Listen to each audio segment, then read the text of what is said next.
Assalamu alaikum viewer, this is Zafar Shabir and you are watching English with Zafar, and we are working on your English language, that how you can become good speaker and good writer. And we are recording storytelling video series, and this is ninth video of this series. और पीछे जितनी भी आपने videos देख रखी हैं उन सब का खुलासा करने जा रहा हूं आज मैं, और आपको बताने जा रहा हूं कि कौन सा स्ट्रक्चर और कौन सा टेंस इस्तेमाल हुआ है और कौन कौन से वर्ब इस्तेमाल हुए हैं पीछे सारी वीडियो सीरीज में। तो सारी सीरीज को हम सम अप कर रहे हैं आज की वीडियो में, तो ये वीडियो बहुत ही अहम है। आइए शुरू करते हैं। अच्छा जी, स्टोरी टेलिंग में आपको पास्ट सिंपल का पता होना चाहिए, पास्ट सिंपल टेंस का, क्योंकि हम पास्ट स्टोरी जो होती है वो पास्ट में ही बयान करते हैं, तो पास्ट सिंपल का आपको पता होना चाहिए। आइए देखते हैं कि पास्ट सिंपल में आपको कौन कौन से स्ट्रक्चर होते हैं, इस्तेमाल करते हैं आप। एक तो आप वाज वर वाला स्ट्रक्चर इस्तेमाल करते हैं, और दूसरा आप वर्ब की सेकंड फॉर्म वाला इस्तेमाल करते हैं। वाज वर, जब वाज वर आता है ना तो उसके बाद हमेशा नाउन, एडजेक्टिव, इस किस्म की चीजें आती हैं। ठीक है, मैं आपको बताता हूं कि आप जो हमने पीछे 8 वीडियोस देखी हैं उनमें कौन से स्ट्रक्चर इस्तेमाल हुए थे। और पास्ट सिंपल में हम सब्जेक्ट के बाद वर्ब की सेकंड फॉर्म इस्तेमाल करते हैं, जिसके सब्जेक्ट के बाद सेकंड फॉर्म होती है, जिसमें हम ये बता रहे होते हैं कि हमने ये काम किया पास्ट में। ठीक है, पहले मैं आपको दिखा देता हूं फिर इस पर डिबेट करते हैं। देखें जी, ये जो आपने वीडियो सीरीज देखी है उसमें जो स्ट्रक्चर इस्तेमाल हुए वाज वर्ब के साथ, वो सिर्फ ये थे। वाज बॉर्न, पैदा हुआ। वाज अ यंग बॉय, एक यंग लड़का था। वाज अ डार्क नाइट, एक गहरी रात थी। वाज शाइनिंग, चमक रहा था। ठीक है, देखें।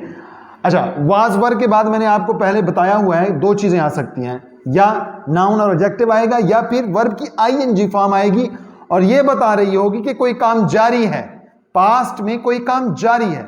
तो याद रख लीजिए, वाज वर्ब के बाद या तो नाउन एडजेक्टिव आता होता है, जैसे कि ये देखें, was born, was a young boy, ये नाउन है या एडजेक्टिव है।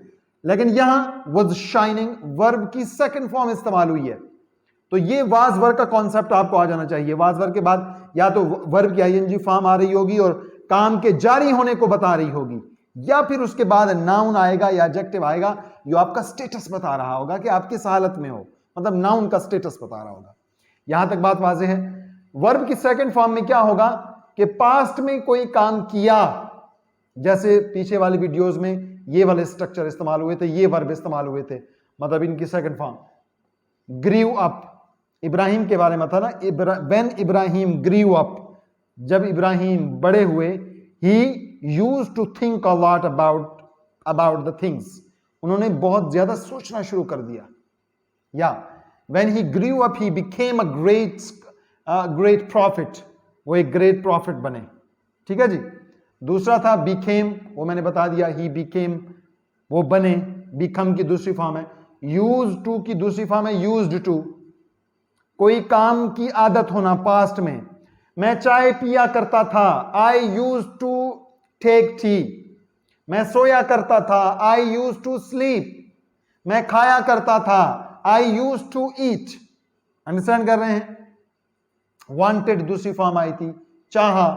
अच्छा, मतलब वो क्या चाहते थे इब्राहिम, क्या पढ़ा था हमने? इब्राहिम खुदा को ढूंढना चाहते थे। He wanted to know who made the world, वो जानना चाहते थे किसने जमीन और आसमान को बनाया।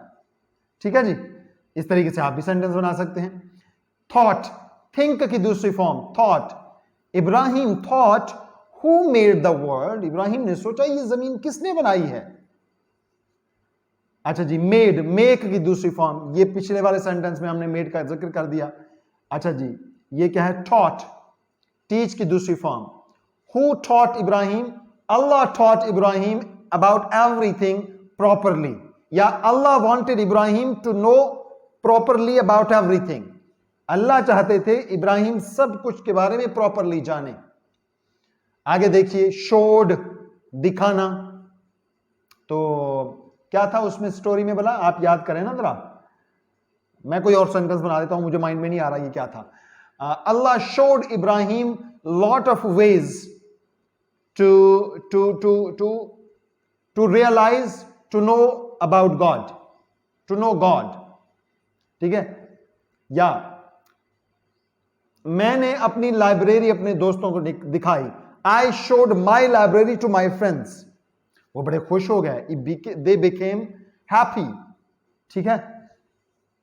shouted when Ibrahim saw the shining moon, he shouted, वो खुश हो गए with excitement and said, the moon is my lord, moon मेरा lord है।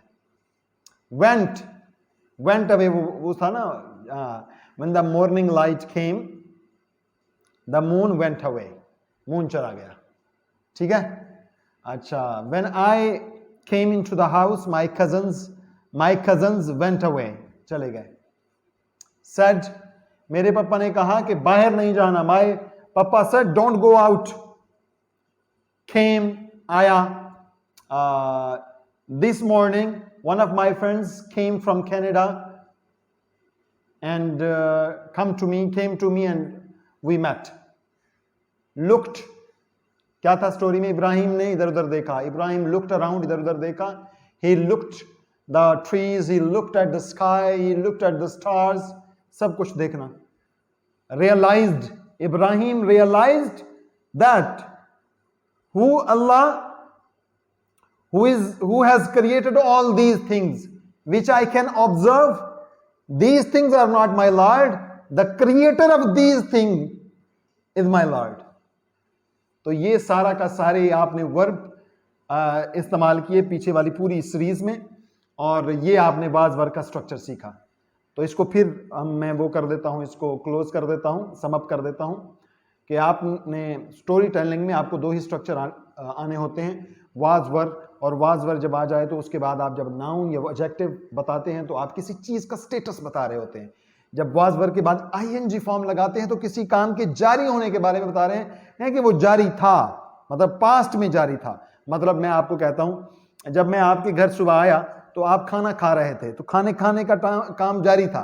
When I came to you yesterday, जब मैं तुम्हारे पास आया yesterday morning, you were eating your breakfast, तुम अपना ब्रेकफास्ट खा रहे थे।